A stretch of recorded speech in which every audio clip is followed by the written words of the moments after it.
مسلمان میں اور آپ جس دور سے گزر رہے ہیں، اس دور کی تیزی نے اور معاملات کی شدت نے ضروریات کو بے لگام کر دیا ہے، خواہشات بہت ساری بڑھا دی ہیں۔ لازمی نتیجہ یہ نکلا ہے کہ لوگوں کے دل سخت ہو گئے ایک دوسرے کے لیے، مختلف ہیلے بہانے سوچ کے کہ جی چونکہ فلانا بھی ٹھیک نہیں تو لہٰذا میں بھی ٹھیک نہیں، کیونکہ فلاں میرے ساتھ یوں کرتا ہے تو میں بھی رد عمل کے طور پہ یوں کروں گا۔ ہم بھی اپنے دلوں کو سخت کر لیتے ہیں۔ وقت گزرنے کے ساتھ ساتھ آپ دیکھ لیں کہ لوگوں کا رویہ اتنا سخت ہو گیا ہے کہ کسی بھی محکمے کا آپ نام لے لیں، پوچھیں لوگوں سے کہ پولیس والے کس طرح کے ہوتے ہیں، تو لوگ ان کے بارے میں اپنے دلوں میں شدت رکھتے ہیں۔ پوچھ لیں آپ کے وابڈا والوں کے بارے میں کیا خیال ہے، پوچھ لیں لوگوں سے کہ جناب تاجروں کے بارے میں رائے کیا ہے۔ چلیں ساری باتیں چھوڑ دیتے ہیں، مولوی پیر کیسے ہوتے ہیں، دیکھیں آپ نے مسکرا کے کیا حال کر دیا ہے بات کا۔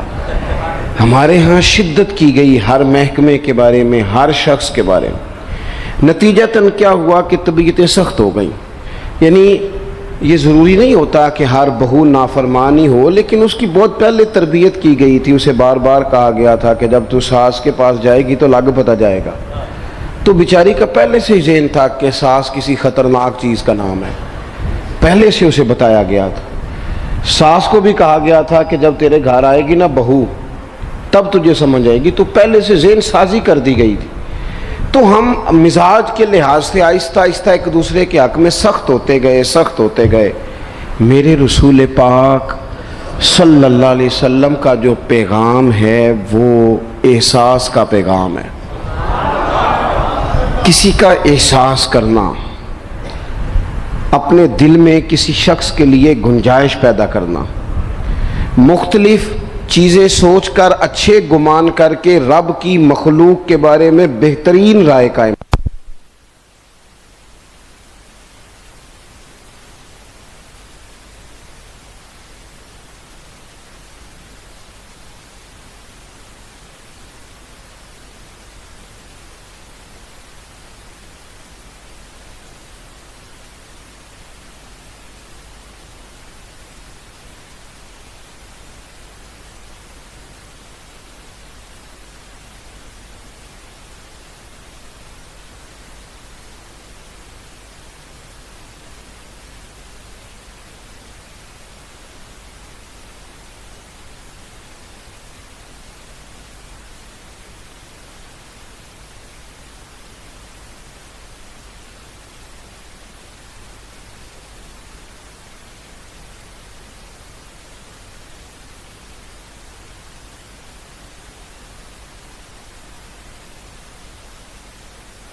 کسی بہترین اردو داں کا جملہ نہیں بلکہ یہ اللہ کا قرآن ہے۔ فرمایا مشکل میں تم ہو تو گراں میرے محبوب پہ گزرتا ہے۔ حضور تو جلدی کرتے ہیں تمہاری بھلائی چاہنے میں، کیوں؟ رشتہ بڑا گہرا ہے۔ النبی اولیٰ بالمؤمنین من انفسہم، فرمایا یہ وہ محبوب ہیں جو تمہاری جانوں سے بھی تمہارے زیادہ قریب ہیں۔ رسول کائنات صلی اللہ تعالی علیہ وآلہ وسلم امت کے حق میں نرم دل رکھتے، نرم۔ لوگ سمجھتے ہیں شاید کسی کا بھلا یہ ہوتا ہے اس کو 4 پیسے دے دیے جائیں، شاید اس کا بھلا یہ ہے کہ اسے نوکری پہ لگوا دیا جائے، شاید بھلا یہ ہے کہ اس شخص کو اگر کسی وہ مشکل میں آ گیا ہے تھانے کچہری کے معاملے میں تو وہاں اس کو سہولت دلا دی جائے، آسانی کر دی جائے، کسی کو مضبوط کر دیا جائے، تو یہ اس کے ساتھ بھلائی ہے۔ میرے رسول پاک صلی اللہ تعالی علیہ وسلم نے بتایا کہ میں نہ مکارم اخلاق کی تکمیل کے لیے آیا ہوں، میں تمہارا وہ نفع کرنے آیا ہوں کہ تمہارا دل ساری جگہوں سے ہٹا کے رب رسول کی طرف مائل کرنا ہے، تمہاری طبیعتوں کے اندر جو سختی ہے اسے نرمی میں بدلنا ہے، تمہارے مزاجوں کے اندر جو بے لگام خواہشات ہیں انہیں شریعت اسلامیہ کی پابندی کی لگام دینی ہے۔ حضور سید عالم علیہ السلام نے لوگوں کی اصلاح کا جو دیکھے نا، اگر کسی گھر میں بگڑے بچے سنور جائے نا تو روٹی تھوڑی بھی ہو تو گزارا ہو جاتا ہے، اگر گھر والے اخلاقاً اتنے اعلیٰ ہوں، ایک دوسرے سے پیار کرتے ہوں تو تھوڑے پیسوں پر بھی وقت گزر جاتا ہے۔ رسول پاک کا دل دھڑکتا تھا، کس لیے؟ صرف اس لیے نہیں کہ لوگوں کو نوکریاں مل جائیں، مال مل جائے، لوگ جو ہیں ان کے گھر کشادہ ہو جائیں، بلکہ حضور کا دل دھڑکتا تھا کہ لوگ دوزخ سے بچ جائیں، جنت کی طرف ان کا سفر ہو جائے، ان کے دلوں سے حسد کو، تکبر کو، غرور کو، انا کو، خود پسندی کو، عجب کو نکال دیا جائے۔ یتلو علیکم آیاتنا ویزکیکم، ان کا تزکیہ کر دیا جائے، دل صاف کر دیے جائیں۔ رسول پاک صلی اللہ علیہ وسلم احساس کے ساتھ جاتے ہیں۔ ہمارے ہاں نا تبلیغ ہوتی ہے لیکن اس میں درد نہیں ہوتا، اللہ ماشاءاللہ اچھے لوگوں کی بات نہیں کرتا۔ لو میرے جیسے آدمی نے تقریر کرنی ہے، گھنٹہ گزارنا ہی ہے، تو پھر بعض اوقات نفس کی خواہشیں غالب ہوتی ہیں تو وہ اصلاح سے زیادہ شوق داد لینے کا غالب آ جاتا ہے۔ وہ آپ کو پتہ ہے نا، وہ ہمارے ہاں پھر وہ نقیب محفل بیچارہ کبھی بھاگ کے ادھر چلا جاتا ہے، کبھی بھاگ کے ادھر آتا ہے، کہتا ہے میں نے جملہ دینا ہے۔ اب وہ ایسے لگتا ہے جملہ نہیں دینے لگا، کوئی ایٹم بم دینے لگا ہے، جس میں اتنی اسے پریشانی، ایک جملہ کہنے لگا، سنبھال کے رکھنا، ضائع نہ کرنا، یہ نہ کرنا۔ وہ تو جملہ رہنے دے، تو آیت دے ہمیں کوئی قرآن پاک کی، تو ہمیں کوئی حدیث پاک سنا، تو سادی سی بات کر، یہ تو مطلب۔ اور پھر وہ داد کا اتنا شوق کہ جب تک سارے ہاتھ نہ کڑھیں، جب تک شمال جنوب والے نہ بول پڑیں تب تک بات نہیں ہوگی۔ یہ کیسی بات ہوئی؟ اصلاح کے اندر تو آپ کا درد آپ کی زبان سے زیادہ اثر رکھتا ہے۔ اقبال کہنے لگے کہ بات جو دل سے نکلتی ہے اثر رکھتی ہے، پر تو نہیں، پر طاقت پرواز مگر رکھتی ہے۔ وہ تو اڑتی ہے، وہ تو اس کی تو پذیرائی ہوتی ہے اگر بات دل سے نکل رہی ہے تو۔ عزیز بھائی یاد رکھیے گا، حضور سید عالم علیہ السلام درد دل کے ساتھ دعوت دیتے لوگوں۔ 10 دن حضور نے طائف میں قیام کیا ہے، ایک بندے نے بھی کلمہ نہیں پڑھا، الٹا انہوں نے روڑے مارے، تکلیف دی۔ حضور واپس آ رہے ہیں، صحابی ساتھ ہیں، باغ میں بیٹھ گئے، اتنی صحت مبارک پر انہوں نے معاذ اللہ تعالیٰ سنگ باری کی کہ خون مبارک بہ رہا ہے۔ فوراً عرض گزار ہوئے، یا رسول اللہ صلی اللہ علیہ وسلم آپ دعا کر دیں یہ تباہ ہو جائیں۔ فرشتہ بھی حاضر ہو گیا، حضور آپ دعا کریں یہ تباہ ہو جائیں۔ لیکن محبوب کے دل میں نرمی ہے نا امت کے لیے، اگرچہ یہ ساری امت دعوت ہے اس وقت، پر اس وقت بھی نرمی ہے۔ محبوب کریم علیہ السلام نے ہاتھ اٹھائے، صحابی کہتے ہیں میرے دل میں خیال آیا اب یہ تباہ ہو ہی، میری طرف دیکھیں جی، اب یہ تباہ ہو ہی جائیں گے، اب کوئی نہیں بچا سکتا انہیں تباہ ہونے سے۔ لیکن حضور نے کیا کہا اے اللہ انہیں ہدایت دے دے، انہیں پتہ ہی نہیں یہ کیا کر رہے ہیں۔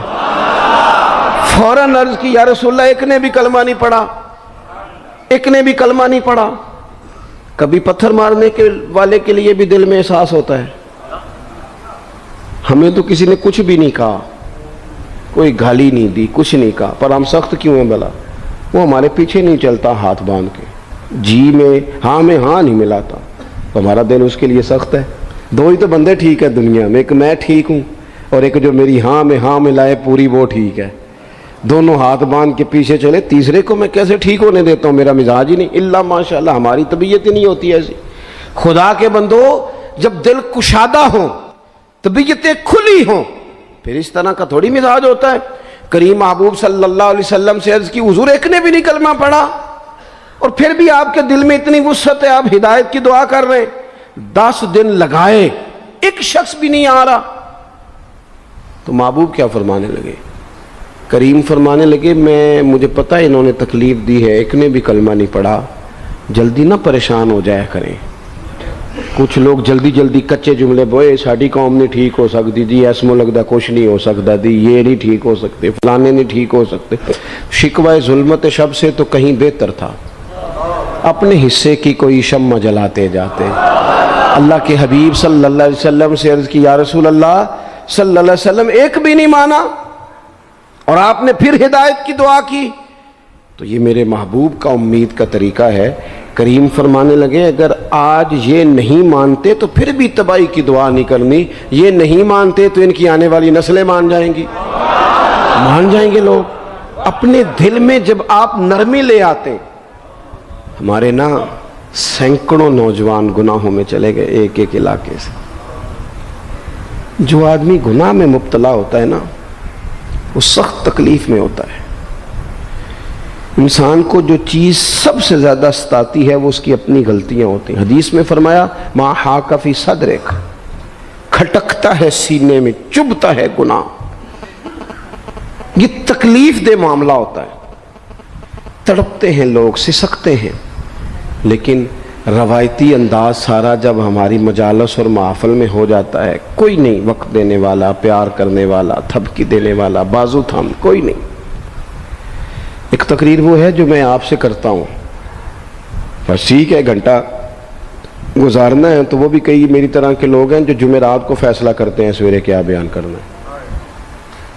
حالانکہ میری طرح کے جو چھوٹے ہیں وہ ہفتے سے ہی تیاری شروع کر لیتے ہیں تاکہ کچھ غور فکر کر کے قوم کے سامنے رکھا جائے. ضروری. اب ایک تقریر میں آپ سے کرتا ہوں، سمجھانے کے لیے عرض کرتا ہوں. ایک تقریر ایسی ہے جو خطیب صاحب آپ سے کرتے ہیں اور خدا نخواستہ اللہ تعالیٰ معاف کرے صرف سمجھانے کے لیے اگر ان کو پتہ چل جائے کہ ان کا بیٹا کسی غلطی میں مبتلا ہو گیا تو پھر بھی اسی طرح ہی داد و تحسین کے لیے لاش پش کر کے تقریر ہوگی. نہیں، پھر یہ انداز نہیں ہوتا. پھر تو بچہ کو سامنے بٹھا کے باپ اپنی پگڑی اس کے پیروں میں رکھتا ہے. پھر تو ماں دوپٹہ پیروں میں رکھتی ہے، کہتی پتر میری کمائی نہ اجاڑ دینا. اور نہ پتہ چلا تو سگریٹ پینے لگ گیا، خدا خیر کرے، تیری مہربانی. سوتا نہیں، اس کا چہرہ پریشان ہے. اب بات آئی ہے نا، اب یہ وقت آیا تبلیغ کا، اصلاح کا. اسے منت کر کے سمجھایا، اس کو گزارش کی. اس نے کہا ابا جی غلطی ہو گئی تھی، آئندہ نہیں کرتا. پوری اس نے تسلی دی. پھر بھی نہیں سوتا. بچہ تو وعدہ کر کے چلا گیا، پھر بھی نہیں سویا. وہ اپنے کمرے میں چلا گیا اور اس نے مصلی بچھا لیا. کہا یا اللہ یہ میری عمر کی کمائی ہے، مالک اسے ہدایت دے دے. او بھائی جب تو اس انداز میں ملت کے ہر بیٹے کی اصلاح کرنے لگے گا، اور اس سے مراد صرف خطیب واعظ ہی نہیں، حضور نے ہم سب کے ذمہ لگایا تھا بلغ عنی ولو آیا. ہم سب کی ذمہ داری ہے لوگوں کے لیے، لوگوں کو قائل کریں. مجھے بتاؤ اپنی ذات کے حق میں قائل کرنا ہو تو کرتے ہیں کہ نہیں؟ ہوتا ہے نماز کی دعوت ہم کیسے دیتے ہیں؟ ہم کہتے ہیں پڑھ لیے کر نماز، اتنے پیسے کہاں لے کے جائے گا. یہی دعوت ہوتی ہے نا. وہ کہتا ہے تو نے اپنی قبر میں جانا اور میں نے.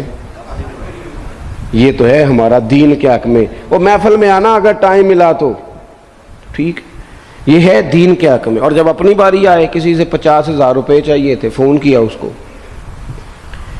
ملنا تھا. وہ کہتا حکم کریں. کہتے نہیں ٹیلی فون والی بات نہیں. کہتے میں تو 2 بجے ملوں گا، تو 2:30 بجے میل پر میں مل کے کرنی ہے. پھر جاتے ہی اس سے 50,000 مانگا نہیں، پہلے منت کی، دکھ سنایا، پھر اسے ثابت کرایا کہ تیرے علاوہ دینا بھی کسی نے نہیں، سارے غلط بندے ہیں، تو ٹھیک ہے معاذ اللہ. پھر اس کو یہ بھی ثابت کرایا وقت پہ واپس کر دوں گا. اتنی ساری گزارش کر کے رو دھو کے جب وہ پورا قائل ہو گیا تو آخر میں کہا مجھے 50,000. صحیح کہہ رہا ہوں؟ ہاں نہ تو کرو نا، چلو ہلکا سا ایسے تو کرو نا. ہوتا ہے کہ نہیں ایسے؟ او بھائی اپنے حق میں قائل کرنا تھا تو تجھے سارا طریقہ آتا تھا، اور رب رسول کے حق میں قائل کرنے کا تجھے طریقہ ہی نہیں آتا. تجھے پتہ ہی کوئی نہیں کہ کیسے قائل کرنا ہے. اپنے لیے تو نے قائل مائل کرنا تھا، سارا پتا تھا، سب خبر تھی کیسے منانا ہے. اور کسی کو مسجد کے لیے منانا تھا تو کہتا جی میری کو مانتا ہی نہیں، میری کون سنتا ہے. آپ جب تک اس درد سے، زازان نام کا ایک گویہ تھا بغداد میں، گاتا تھا، آواز بڑی سریلی تھی، بڑے لوگ اس کے گرد جمع ہو جاتے. حضرت عبداللہ ابن مسعود رضی اللہ تعالیٰ عنہ، حضرت عبداللہ ابن مسعود، یہ وہ خوبصورت ہستی ہیں کہ محبوب نے فرمایا ان سے قرآن سیکھا کرو، یہ اسی طرح پڑھتے ہیں جس طرح میرے اوپر نازل ہوا تھا. حضرت عبداللہ ابن مسعود رضی اللہ تعالیٰ عنہ صحابہ میں مفتی، صحابہ میں قاری، بڑے آدمی. حضرت عبداللہ ابن مسعود ایک دن گزر رہے تھے کسی مقام سے جہاں بھی وہ رہتا تھا، تو وہاں اللہ معاف فرمائے گانے بجانے کی مجلس سجی ہوئی تھی، وہ گا رہا تھا. آپ گزرے تو کانوں میں ہلکی سی آواز گئی. قریب ایک شخص سے پوچھا یہ کون ہے، کس کی آواز ہے؟ کہا حضرت یہ زازان نام کا ایک گویا ہے. وہیں کھڑے کھڑے درد سے کہنے لگے کتنی سونی آواز ہے، کاش یہ قرآن پاک کی تلاوت کرتا، اتنی خوبصورت آواز ہے، کوئی تو ہونا جو اس درد سے بات کرے، کاش یہ قرآن پاک پڑھتا. اور پھر دعا مانگتے آگے تشریف لے گئے. وہ جوان تھا، فارغ ہو کے باہر نکلا، لوگوں کا رش تھا. ایک شخص نے اسے روکے، کہا زازان ادھر آ، پتہ آج کیا ہوا؟ کہا جناب کیا؟ کہنے لگے جانتے ہو حضرت عبداللہ ابن مسعود کو؟ کہا جانتے ہیں. فرمایا وہ صحابی رسول صلی اللہ علیہ وسلم آج گزرے، تیری آواز ان کی سماعتوں سے ٹکرائی تو فرمانے لگے کاش یہ قرآن پاک پڑھتا. کہنے لگا صحیح بتاؤ انہوں نے میرا نام لیا ہے؟ صحیح بتاؤ میرے لیے کہا انہوں نے؟ میرے جیسے شخص کے لیے میں سوچ بھی نہیں سکتا. میں کہاں وہ کہاں، میرا نام لیا ہے. کہاں؟ تھوڑی دیر رکا، چند لمحوں پتہ نہیں سوچیں کہاں کہاں کا سفر کر کے آئیں. وہ ساری سوچیں درد بن کے آنسو بنی، اور پھر آنسو داڑھی پہ ٹپکے چہرے پہ آئے. پھر لوگوں سے پوچھنے لگا گھر کا پتہ بتاؤ گے؟ کہا وہ فلاں جگہ پہ موجود ہیں. دوڑا گیا، دروازے پہ دستک دی، حضرت عبداللہ ابن مسعود آئے. کہا کون ہو بیٹا؟ کہنے لگے حضور میں وہی ہوں جس کے بارے میں آپ نے کہا تھا کاش یہ قرآن پڑھتا. میں آ گیا ہوں، پڑھا دے مجھے قرآن پاک، پڑھا دے. کوئی بیٹھا ہوا مجھے دور دعا دیتا ہے، میں ڈوبتا ہوں پر سمندر اچھال دیتا ہے. کسی سے تو آپ پیغام حق کہیں، کسی کو تو دعوت خیر دیں. یہ سب سے بڑا بھلا ہے. اگر کسی بد اخلاق کو با اخلاق کر دو گے نا، اس کی بیوی سکون میں آ جائے گی، اس کی ماں آرام سے سونے لگے گی، اس کا باپ کہے گا وہ حد ہو گئی، میرا پتر ٹھیک ہو گیا ہے، تمیز سے بات کرنے لگا ہے. بچے پریشان ہوتے ہیں. بچے، میں بیٹھا تھا کھانا کھا رہا تھا گھر میں، تو میرے گھر والے کہنے لگے مدرسے کا کوئی بچہ باہر ہے، بڑا سخت رو رہا ہے. میں نے کہا بلاؤ، کسی استاد نے ڈانٹ دیا ہوگا. تو بچہ میرے پاس ہے تو اس کا وجود کانپ رہا تھا. میں نے کہا پتر کیا ہوا؟ کہنے لگا پیر صاحب وہ میری امی تے ابو کار فیر پہ لڑتے نے، کرو فون آیا ہے. تو میں نے کہا بیٹا پریشانی کی کیا بات ہے؟ کہنے لگے بڑی سخت لڑائی ہوتی ہے، میرے والد میری اماں کو مارتے، پھر ہم سارے بہن بھائی نا چار پنجوں کے نیچے چھپتے ہیں. تو وہ دور ہے، اس وقت تو 1.5 گھنٹے کا فاصلہ ہے، دور ہے میرا گھر، پر پتہ نہیں ہمارے گھر کیا ہو جائے گا. پیر صاحب آپ دعا مانگے نا، آپ دعا کریں نا. اس بچے کی کیفیت اور اس کے اوپر چھائی ہوئی آزمائش اور اس کے طبیعت میں اسے دیکھ کے میرے آنسو نکل گئے. کچھ دنوں کے بعد میں نے اس کے باپ کو بلایا. میں نے کہا خدا کے بندے، تیری انا اور تیری بیوی کی انا اتنی سخت ٹکراتی ہے کہ تیری اولاد پیس کے رہ گئی. کاش تو رسول اللہ کی اس صفت سے آگاہ ہوتا کہ خدا کے بندوں کو معاف کر دو، اللہ تمہیں معاف فرما دے گا. کاش تمہارے اندر وہ کیفیات ہوتی. تمہارے بچے میلوں دور رہ کے بھی تڑپتے ہیں کہ جانے گھر میں. کیوں؟ اس لیے کہ گنجائش نہیں دلوں میں، کوئی اخلاقی تعلیم نہیں.